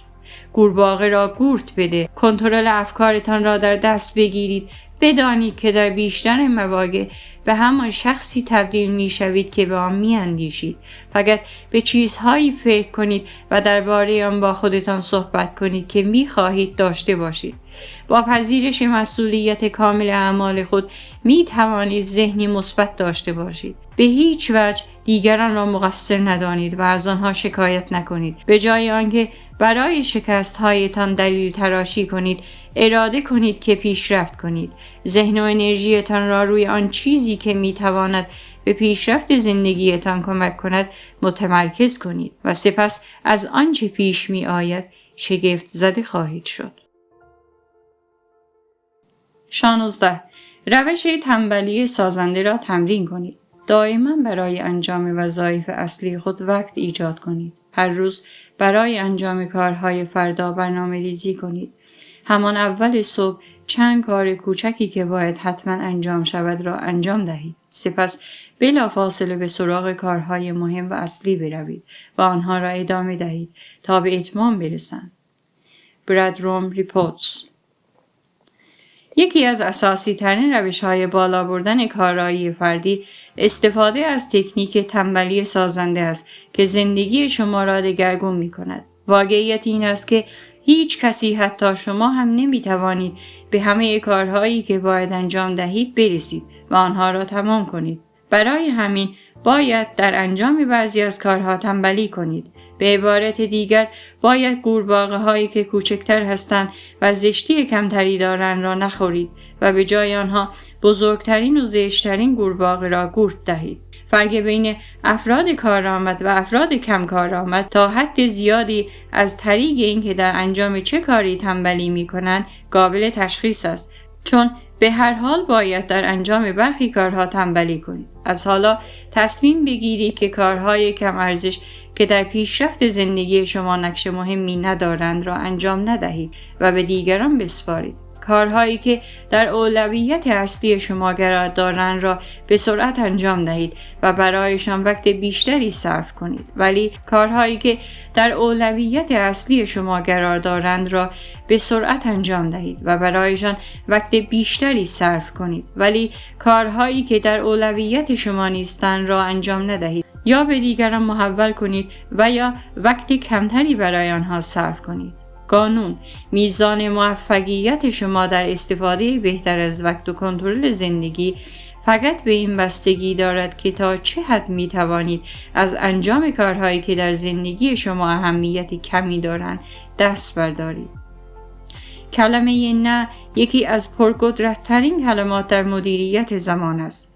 به هر کاری که استفاده بهینه از وقت و زندگیتان نیست نه بگویید. این کلمه را زودتر بگویید و بیشتر از آن استفاده کنید. تنبلی سازنده در باغ تصمیم گیری عاقلانه در مورد این است که دقیقاً چه کارهایی را از این به بعد نباید انجام دهید. بیشتر مردم در انجام کارها دچار تنبلی ناآگاهانه هستند. آنها بدون فکر بعضی کارها را انجام نمی‌دهند. در نتیجه این چنین افراد کارهای بزرگ و با ارزش را که تأثیر بلند مدتی در زندگیشان دارد را انجام نمی‌دهند. شما باید هر طوری شده از این تمایلات دوری کنید. شما باید به طور عاقلانه و منطقی از انجام کارهایی که ارزش کمی دارند دست بردارید تا وقت بیشتری برای کارهای با اهمیت که تأثیر مثبتی در زندگی و شغل شما دارند ایجاد کنید. شما باید دائما این کار را انجام دهید، وظایف و مسئولیت‌های خود را مرور کنید و کارهایی که باعث هدر رفتن وقت شما می شود را حذف کنید. فعالیت‌های کاری خود را بررسی کنید. کارهایی که می توانید به دیگران بسپارید و یا حذف کنید تا وقت بیشتری برای انجام کارهای مهمتر داشته باشید را تعیین کنید.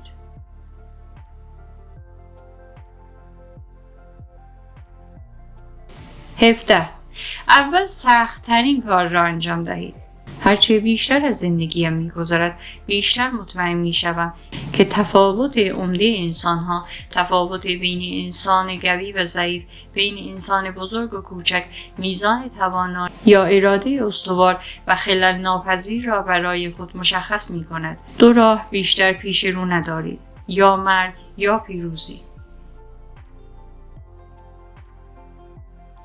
یکی از راه‌های غلبه بر تنبلی و انجام سریع کارها این است که اول سخت‌ترین کار را آغاز کنید. این همان قورباغه‌ای است که باید بخورید. برای اینکه این عادت را در خود به وجود آورید، مراحل زیر را به ترتیب دنبال کنید. 1. در پایان هر روز برای فردا و در آخر هفته برای هفته آینده فهرستی از کارهایی که باید انجام دهید را تهیه کنید. 2. این لیست را با استفاده از روش الف ب پ ت س و نیز قانون 2080 بررسی کنید و اگر تغییراتی لازم است انجام دهید. 3. از میان وظایفتان کار الف 1 را که مهمترین وظیفه شماست را انتخاب کنید. کاری که انجام دادن یا ندادن آن بیشترین تأثیر را روی زندگیتان خواهد داشت. 4. هر چیزی که برای شروع یا اتمام این کار احتیاج دارید را آماده کنید تا بتوانید صبح روز بعد کلی کار را آغاز کنید. 5. به مدت 21 روز همین کار را ادامه دهید و اول به سراغ مهمترین کار خود بروید. با این انضباط فردی شما در کمتر از 1 ماه کارایی‌تان را 2 برابر خواهید کرد. شروع کردن روز با انجام سخت‌ترین کار یک آغاز بسیار پر انرژی و خوب برای شما خواهد بود و باعث می شود از این به بعد توانایی و کارایی بیشتری داشته باشید. در این روزها احساس بهتری نسبت به خود دارید و احساس توانایی بیشتری می کنید. قورباغه را گوشت بده. قورباغه را گوشت بده. خودتان را فردی تصور کنید که مدام رو به پیشرفت است. خودتان را موظف کنید که با تمرین مرتب روش‌های بالا بردن کارایی آنها را تبدیل به عادت کنید تا بتوانید به صورت خودکار این کارها را انجام دهید. یکی از پرقدرت‌ترین جملاتی که برای این کار می توانید استفاده کنید این است: فقط امروز. نگران نباش که این کار باعث شود که برای همیشه تغییر کنی. اگر فکر خوبی است، فقط امروز آن را انجام بده. هر روز به خودتان بگویید من فقط همین امروز آماده می شوم و روزم را با سخت‌ترین کار شروع می کنم. از تأثیری که این روش روی زندگیتان می گذارد حیرت زده خواهید شد. 18. کار را به قسمت‌های کوچکتر تقسیم کنید. در ابتدا هر عادتی مانند یک نخ نازک است، اما هر بار که آن را انجام می دهیم ما این نخ نازک را ضخیم‌تر می کنیم و با تکرار آن کار در نهایت آن نخ تبدیل به طناب ضخیم و بلندی می شود که برای همیشه به دور فکر و عمل ما می پیچد. یکی از دلایل اینکه ما برای انجام کارهای بزرگ تنبلی می‌کنیم این است که آنها برای اولین بار بسیار بزرگ و سخت به نظر می‌رسند. یکی از روش‌هایی که می‌توانید از آن برای تقسیم کارهای بزرگ به قطعات کوچکتر استفاده کنید، روش بریدن کالباس است. با این روش می توانید هر کاری را به قطعات کوچکتر تقسیم کنید و هر سری یک قسمت از آن را انجام دهید. درست مثل بریدن یک کالباس بزرگ و تبدیل آن به برش‌های کوچک و خوردن آنها، یا مثل خوردن هر بار یک تکه از قورباغه. از نظر روانی شروع قسمتی از یک کار بزرگ راحت‌تر از شروع تمام آن کار است. در بیشتر مواقع وقتی یک قسمت از کاری را شروع می‌کنید به همین ترتیب خواهید دید که حتی قبل از آن که باورتان شود کار به پایان رسیده است. هرچه کاری که شروع و تمام می کنید بزرگتر باشد، پس از اتمام آن احساس خوشحالی بیشتری به شما دست می دهد. هرچه قورباغه‌ای که می خورید بزرگتر باشد، احساس قدرت بیشتری خواهید کرد. زمانی که قسمت کوچکی از یک کار را شروع و تمام می کنید، انگیزه شما برای شروع و تمام کردن قسمت بعدی کار بیشتر می شود و همین روال تا آخر ادامه خواهد داشت. همین قدمی که برای پیشروی به جلو برمی‌دارید به شما قدرت می‌دهد. روش دیگری که به شما در تمام کردن یک کار کمک می‌کند سوراخ کردن پنیر سوئیسی است. یعنی همانطور که یک قطعه بزرگ پنیر سوئیسی را سوراخ می‌کنیم، اراده کنیم که با درگیر کردن خود به کار، به اصطلاح با ایجاد سوراخی در آن، کار را شروع کنیم. برای استفاده از این روش کافی است که تصمیم بگیرید و مدت زمان مشخصی مثلا 5 الی 10 دقیقه را درگیر کار شوید و سپس کار را متوقف کنید و به سراغ کار دیگری بروید. به این شکل یک لقمه از قورباغه‌تان را می‌خورید و بعد از آن استراحت کرده و به کار دیگری مشغول می‌شوید. قدرت این روش همانند روش بریدن کالباس است. شما وقتی کاری را آغاز می کنید تمایل و شوق حرکت به جلو و انگیزه تمام کردن کار در شما قوت می گیرد و به این ترتیب برای ادامه کار انرژی بیشتری حس خواهید کرد و با داشتن انگیزه درونی تا تمام کردن کار به فعالیت خود ادامه خواهید داد. شما می توانید از این دو روش برای هر کاری که می خواهید انجام دهید ولی در ابتدا به نظر سخت و غیر ممکن می رسد استفاده کنید. قورباغه را قورت بده. شما می توانید از دو روش بریدن کالباس یا سوراخ کردن پنیر سوئیسی برای شروع سریع کاری بزرگ که از چندین قسمت کوچکتر تشکیل شده استفاده کنید. ویژگی مشترک انسان‌های موفق و خوشبخت این است که همگی اهل عمل هستند، به این صورت که وقتی ایده خوبی را میشنوند سریعا آن را به کار میگیرند تا ببینند این ایده تا چه حد میتواند برایشان سودمند باشد. پس وقت را تلف نکنید، همین امروز این روش را امتحان کنید. 19. زمان بیشتری مهیا کنید. هیچ چیز به اندازه تمرکز انرژی روی تعداد محدودی از هدفها به زندگیتان قدرت بیشتر نمی‌دهد. استراتژی ایجاد وقت بیشتر بستگی به این دارد که با یک برنامه زمانبندی شده روی کارها و وظایف بزرگتان کار کنید. برای تمام کردن بسیاری از کارهای واقعاً با اهمیت به برنامه بلند مدت و زمانبندی شده نیاز دارید. توانایی شما برای ایجاد این ساعات با ارزش و کارآمد برای زندگیتان اهمیت زیادی دارد. بعضی افراد هر روز ساعت معینی مثلا 30 الی 60 دقیقه را به ورزش اختصاص می‌دهند. برخی دیگر فقط با اختصاص دادن 15 دقیقه از وقت خود هر شب قبل از خواب کتاب‌های بزرگی را به پایان می‌رسانند و این کار در بلند مدت باعث می‌شود بسیاری از بهترین کتاب‌هایی که نوشته شده است را بخوانند. رمز موفقیت در استفاده از این روش این است که برای هر روز از قبل برنامه‌ریزی کنید و برای هر کار ساعت معینی را اختصاص دهید.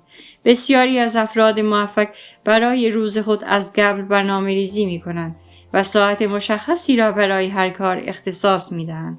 اساس برنامه‌ریزی آنها این است که اول کارهای اصلی تمام شود. هر بار یک کار. در نتیجه کارایی این افراد به مرور زمان چند برابر یک فرد معمولی خواهد شد. برای استفاده از روش برنامه‌ریزی زمانبندی شده باید ابتدا جدولی تهیه کنید که در آن زمان به روز و ساعت و دقیقه تقسیم شده باشد. هر کاری که باید انجام شود بر اساس طول مدت مورد نیاز برای پایان آن و نیز زمان مناسب برای انجام آن در ستون‌های مربوطه قرار می‌گیرد. این نوع برنامه‌ریزی به شما کمک می‌کند تا بتوانید برای هر کار وقت مشخصی ایجاد کنید. شما در مسافرت‌های کاری می‌توانید با برنامه‌ریزی قبلی هواپیما را به اتاق کار تبدیل کنید و بعد از پرواز هواپیما بی‌وقفه تمام طول پرواز را مشغول کار شوید.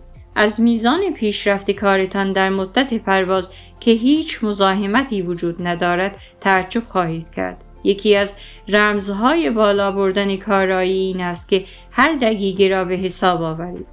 از زمانی که در مسافرت هستید نهایت استفاده را بکنید. این فرصت را مانند یک هدیه ببینید و از آن برای تمام کردن قسمت‌های کوچکی از کارهای بزرگ استفاده کنید. به یاد داشته باشید که اهرام هم با گذاشتن سنگی روی سنگی دیگر ساخته شدند. برای ساختن یک زندگی عالی باید کارها را به ترتیب انجام داد و بیشتر مواقع هم در هر زمان فقط قسمتی از یک کار باید انجام شود و سپس قسمت دیگر. قورباغه را قورت بده. دائما به فکر راه‌های مختلف باشید که از طریق آنها می توانید وقت کافی ایجاد کنید. از این وقتها برای انجام مهمترین کارهایی که می توانید در دراز مدت تأثیر زیادی روی زندگیتان بگذارد استفاده کنید. برای هر دقیقه اهمیت قائل شوید. با برنامه‌ریزی و آمادگی از قبل اجازه ندهید هدفتان از شما دور شود و یا عوامل بازدارنده بتوانند مانع پیشرفتتان شوند. بیش از هر چیز با انجام کارهای مهم و اصلی برای به دست آوردن مهمترین نتایج تمرکز داشته باشید و از یاد نبرید که خودتان مسئول رسیدن به اهدافتان هستید. 20. کارها را با سرعت بیشتری انجام دهید. منتظر نباشید. زمانی بهتر از حالا وجود ندارد. از همین جایی که ایستادید و با همین امکاناتی که در اختیار دارید کار را ادامه دهید. همینطور که پیش می روید امکانات بهتر و بیشتری را پیدا می کنید. ناپلئون هیل. یکی از مهمترین ویژگی زنان و مردان موفق این است که همگی اهل عمل هستند. انسان‌های کارآمد ابتدا زمانی را صرف برنامه‌ریزی و مشخص کردن اولویت‌هایشان می‌کنند. سپس سریع و با قدرت کار را برای رسیدن به هدفهای خود آغاز می‌کنند. آنها مرتب بدون عجله و بی‌وقفه کار می‌کنند و در همان زمانی که افراد معمولی مشغول صحبت با دیگران و تلف کردن وقتشان هستند، بسیاری از کارهای اصلی خود را به پایان می‌رسانند. زمانی که با بیشترین توانتان بی‌وقفه روی کار مهمی کار می‌کنید، ذهن شما وارد صنعتی می‌شود که آن را مد می‌نامند. تقریباً هر کسی این حالت را تجربه کرده است و افراد موفق می‌توانند بیشتر از افراد عادی ذهن خود را در این وضعیت نگه دارند. در وضعیت مد که کارایی انسان در بیشترین حد خودش است، چیزی شبیه معجزه برای ذهن و احساسات اتفاق می‌افتد. در این وضعیت شما احساس خوشحالی و انرژی زیادی می‌کنید. کارها بدون ایراد انجام می‌شود و احساس آرامش زیاد همراه با خرسندی از کار به شخص دست می‌دهد. تقویت احساس اضطرار یکی از راه‌های ایجاد چنین وضعیتی برای ذهن است. این احساس همان تمایل و شوق ذاتی برای انجام و به اتمام رساندن سریع کارهاست. این تمایل درونی نوعی بی‌صبری است که به انسان انگیزه می‌دهد کار را شروع کند و ادامه دهد. این احساس اضطرار مشابه مسابقه دادن با خود است. با ایجاد احساس اضطرار عمیق، عمق‌گرایی را در خود تقویت می‌کنید. به جای اینکه دائما در مورد کارهایی که می‌خواهید انجام دهید صحبت کنید، اهل عمل می‌شوید. روی مراحلی از کار که می‌توانید سریعاً آن را شروع کنید، تمرکز می‌کنید. برای رسیدن به نتایج و هدفهایی که خواهان آن هست، روی کارهایی متمرکز می‌شوید که همکنون می‌توانید انجام دهید. هنگامی که اهل عمل می‌شوید، در واقع اصل این سری حرکت را برای موفقیت فعال می‌کنید. این قانون می‌گوید که ممکن است در ابتدای حرکت انرژی زیادی صرف غلبه بر سکون شود، اما پس از شروع حرکت انرژی بسیار کمی برای ادامه حرکت لازم است.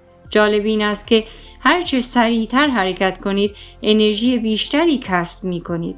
کار بیشتری انجام می دهید، احساس سودمندی بیشتری می کنید و تواناتر و کارآمدتر می شوید. یکی از روش‌های پرقدرت تشویق خود برای شروع کار این است که این جمله را بارها و بارها با خود تکرار کنید. این کار را همین الان انجام بده. این کار را همین الان انجام بده. این کار را همین الان انجام بده. اگر احساس می‌کنید که سرعتتان در حین انجام کار پایین می‌آید یا محیط پیرامون باعث اختلال در کار شما می‌شود، این جمله را با خود تکرار کنید. به سراغ کار خودمان برمیگردیم. قورباغه را قورت بده. از همین حالا تصمیم بگیرید که احساس اضطرار را برای هر کاری که انجام می دهید در خودتان ایجاد کنید. یکی از کارهایی که معمولاً در انجام آن تنبلی می کنید انتخاب کنید و اراده کنید که عادت سریع انجام دادن آن کار را در خود تقویت کنید. هم در مواقعی که فرصتی پیش می آید و هم وقتی که مشکلی اتفاق می افتد سریعاً وارد عمل شوید. زمانی که کاری یا مسئولیتی به شما محول می شود، سریع آن را انجام دهید و نتیجه کار را اطلاع دهید. در تمام مسائل مهم زندگیتان سریع عمل کنید. آنگاه از این که می بینید چقدر کارهای بیشتری انجام می دهید و احساس بهتری دارید، شگفت زده خواهید شد. 21. هر بار یک کار مهم را انجام دهید. راز قدرت واقعی در این است: با تمرین مداوم یاد بگیرید که چطور توانایی خود را هدر ندهید و در هر لحظه آن را برای یک نکته متمرکز کنید. جیمز آلن. با تمرکز کامل روی مهمترین کار می توان زمان لازم برای اتمام آن را تا 50% یا حتی بیشتر کاهش داد. پیش بینی شده که تمایل به متوقف کردن یک کار و شروع مجدد آن می تواند تا 500% زمان لازم برای تکمیل آن کار را افزایش دهد. هر بار که کاری را متوقف می کنید، برای شروع دوباره آن مجبور هستید بفهمید هنگامی که کار را متوقف کردید در کدام قسمت بودید و برای ادامه کار باید چه کاری انجام دهید. باید بر سکون غلبه کنید و مجدداً خودتان را ترغیب به کار کنید تا اینکه سرانجام سرعت کار را بالا ببرید و بتوانید به ریتم مناسب برسید. اما زمانی که قبل از شروع خودتان را آماده می کنید، کار را متوقف نمی کنید و باعث بالا بردن انرژی و اشتیاق در خود می شوید. به این ترتیب مرتب کاراییتان افزایش پیدا می کند و سریعتر کار می کنید. در واقع زمانی که مهمترین کارتان را انتخاب می کنید، هر کار دیگری اتلاف وقت محسوب می شود. زیرا طبق اولویت بندیتان هیچ کار یا فعالیتی به اندازه این کار مهم نیست.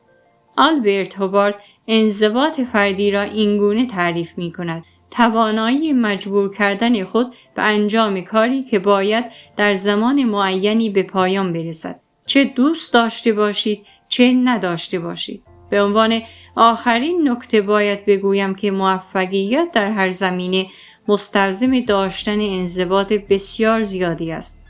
انضباط فردی، تسلط بر نفس و کنترل خود عناصر اصلی سازنده شخصیت برتر و کارآمد هستند. پشتکار همان داشتن انضباط فردی در عمل است.